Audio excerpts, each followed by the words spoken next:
The Ukraine war has devastated lives, reshaped geopolitics, and left the world desperate for peace.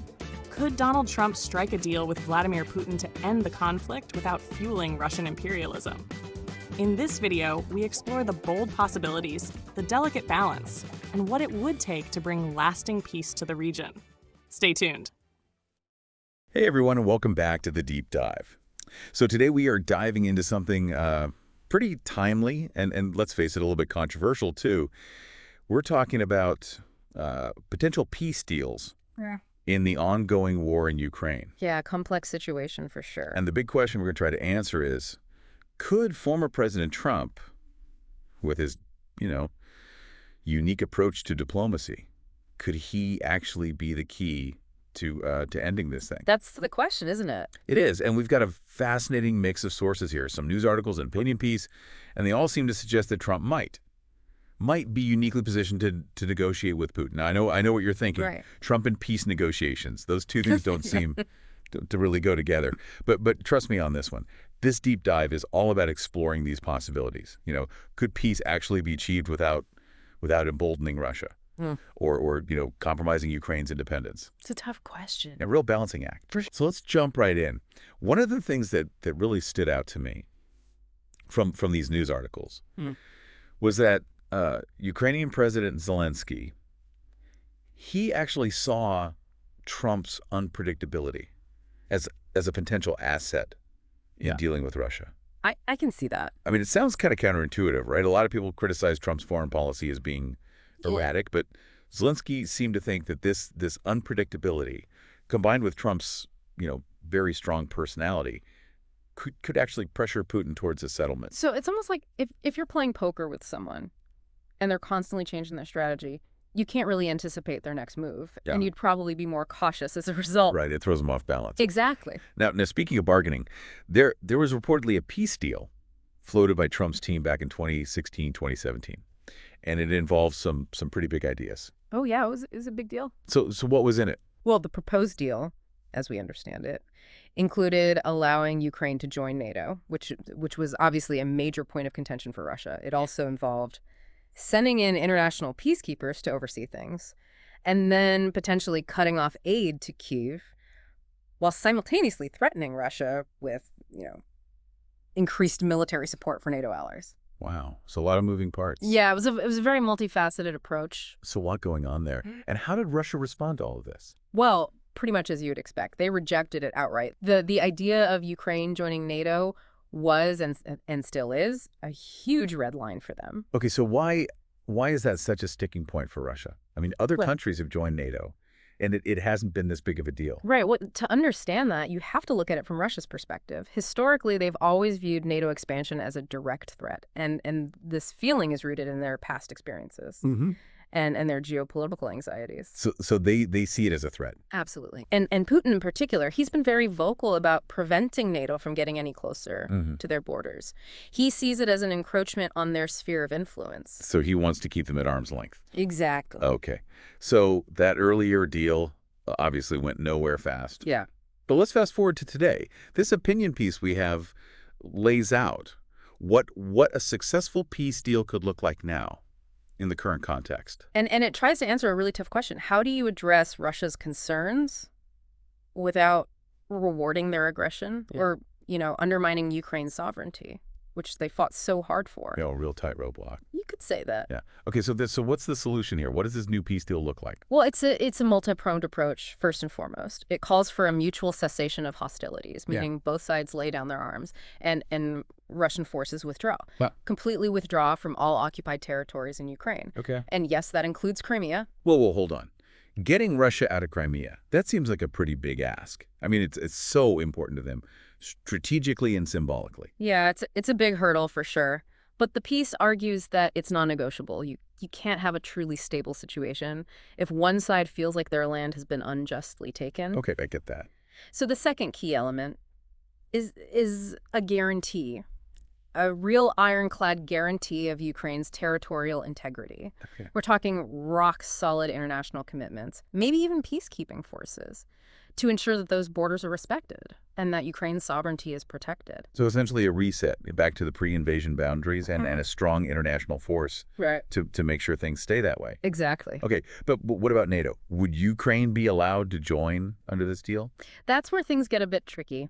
The peace suggests a pause on further NATO expansion into former Soviet territories. It's presented as a compromise, a way to appease Russia's security anxieties without completely shutting the door on Ukraine joining the West. All right, so not an outright ban, but a cooling off period. Exactly. Okay, interesting. What else is on the table? Sanctions relief. Okay. The sanctions that have been imposed on Russia, they've definitely hit their economy hard, but they haven't been enough to stop the war. So this proposal suggests a phased approach to lifting those sanctions, but only when Russia meets certain conditions. Okay, such as? Well, we're talking about things like verifiable troop withdrawals, Yeah. the release of political prisoners, and a real commitment to upholding human rights within their own borders. So basically creating incentives for Russia Right. to actually act in good faith. Exactly. It's about rewarding good behavior, Right. not bad behavior. Okay, so on paper. Yeah. This deal sounds like it could potentially work, but let's be real. There are going to be some major hurdles to overcome. Oh, absolutely. We're dealing with a very complex situation here. Yeah. Lots of moving parts, lots of stakeholders. So give me the rundown. Who are the key players we need to consider? Well, first, you've got to get buy-in from all the parties involved. That includes not just Russia and Ukraine, but also the NATO allies, the European Union, and even factions within the U.S. itself. Right. Getting everyone on the same page, agreeing to a common set of goals and conditions, that's a massive undertaking. And even if you do get everyone to the table, can we really expect Russia to honor their end of the bargain? I mean, their track record hasn't exactly been stellar. That's a valid concern. Any agreement would need incredibly robust verification mechanisms. Okay. We're talking international observers on the ground, independent monitoring of troop movements, and clear consequences if Russia tries to backtrack. Right. So real teeth. Exactly. Okay, let's step back for a second. Yeah. And think about the bigger picture here. What are the consequences of this conflict dragging on? What's at stake? Well, the human cost is immeasurable. Countless lives lost, families torn apart, a generation scarred by violence. Yeah. The longer this war goes on, the greater the suffering. Yeah, it's a tragedy. It is. And it's not just a regional issue either. I mean, the global economy is feeling the impact. Well, absolutely. Energy prices are soaring, supply chains are disrupted, and there's a lot of uncertainty and instability in the world. Right. It shows how interconnected we all are. What happens in one part of the world affects everyone. So a successful peace deal isn't just about ending the fighting in Ukraine. Yeah. It's about preventing a much wider catastrophe. Exactly. It's about preserving the international order and upholding the values of peace and stability. Couldn't have said it better myself. Okay, so let's get back to Trump for a second. This opinion piece argues that he's uniquely positioned to pull this off. What makes him different from, say, the current administration? Well, the author argues that Trump's unconventional approach, his willingness to break with diplomatic norms and engage in direct, sometimes even confrontational negotiations, that could be an advantage in this scenario. Yeah. He's not afraid to go head-to-head with Putin, to make bold demands, and to cut deals that others might shy away from. But isn't that the same approach? Yeah. That got us into trouble in the first place? I mean, his perceived closeness to Putin raised a lot of eyebrows. Yeah, there's definitely a risk that Trump could be outmaneuvered by Putin. Wow. He might concede too much in an effort to secure a deal. But there's also a chance that his more direct transactional style could lead to a breakthrough where traditional diplomacy has failed. So it's a gamble, but potentially one with a big payoff. That's the bottom line. Okay, so let's imagine for a moment that Trump does become president again, and he decides to pursue this peace deal. What are the biggest challenges he's likely to face?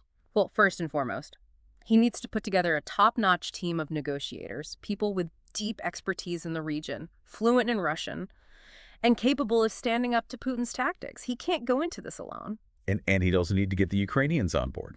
Absolutely. They need to feel like this deal is in their best interests, not just a capitulation to Russian pressure. Right. Zelensky or whoever is leading Ukraine at that time has to be a full partner in this process. They need to believe that this deal will guarantee their security and their sovereignty even if it requires some tough compromises. And let's not forget about the U.S. Congress. Oh, yeah. They haven't exactly been a model of unity and cooperation lately. True, but if Trump can frame this as a win for America, a way to end a costly war and reassert American leadership, he might be able to rally enough support to get it through. It's a long shot, but stranger things have happened in politics. That's for sure. Okay, so we've laid out the potential peace deal, the challenges, the risks, and the potential rewards.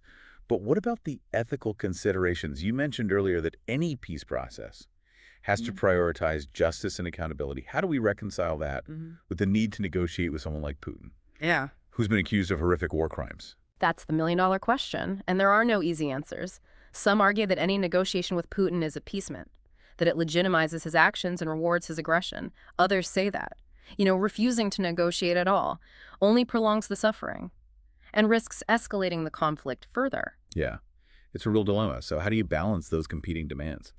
It's tough. There's no one-size-fits-all answer. It might require some creative solutions, like truth and reconciliation commissions, where perpetrators can confess their crimes in exchange for amnesty, or maybe reparations for victims and their families. There could even be international tribunals to investigate and prosecute war crimes, sending a message that these acts won't be tolerated. So even if a ceasefire is reached, the road to lasting peace and reconciliation is going to be long and difficult. Absolutely. Rebuilding trust, healing those deep wounds, and addressing the root causes of the conflict. Those are generational challenges. It's going to require a real commitment from all sides and from the international community. So let's bring this back to our listeners. Why should they care about all of this? What's the takeaway? Well, this conflict in Ukraine, it's not just some distant war. It has a profound global implications. We're talking about the future of Europe, the balance of power between major nations, and the very principles of international law and human rights that underpin our global order. Yeah, it's a reminder that peace is fragile. We can't take it for granted. It requires constant vigilance and a willingness to engage in these tough conversations, to try to understand different perspectives and to work towards solutions, even when there are no easy answers. I am completely agree. We need to be informed citizens, engaged with what's happening in the world, and willing to hold our leaders accountable for pursuing peaceful resolutions to conflicts. Well said. Okay, so as we wrap up this deep dive, I'm still left with this question. Could this actually work? Could Trump, or anyone for that matter, really broker a lasting peace in Ukraine? Well, it's impossible to say for certain. I mean, as we've discussed, the challenges are immense, the risks are real, and the possibility of failure is definitely there. But we can't lose sight of the potential rewards. A peaceful resolution to this conflict would be a monumental achievement, not just for Ukraine, but for the entire world. It would be a game changer. But even with that hope, we can't ignore the complexities. Of course not. It's about approaching this with cautious optimism, understanding the gravity of the situation, acknowledging the potential pitfalls, but also holding on to that belief that peace is possible, however difficult it may be to achieve. Couldn't have said it better myself. And to our listeners, we leave you with this. Imagine a future where peace prevails in Ukraine. What would that mean for the people directly affected, for the region, for the world as a whole? What role can each of us play, however small, in shaping that future? Think about it. Keep those questions in mind. Keep the conversation going. And until next time, thanks for joining us on this deep dive. The path to peace in Ukraine is challenging but essential. Whether through bold diplomacy or collective action, the world must prioritize humanity and justice. If you found this video insightful, like, share, and subscribe to In the Know News for more impactful discussions. Thanks for watching.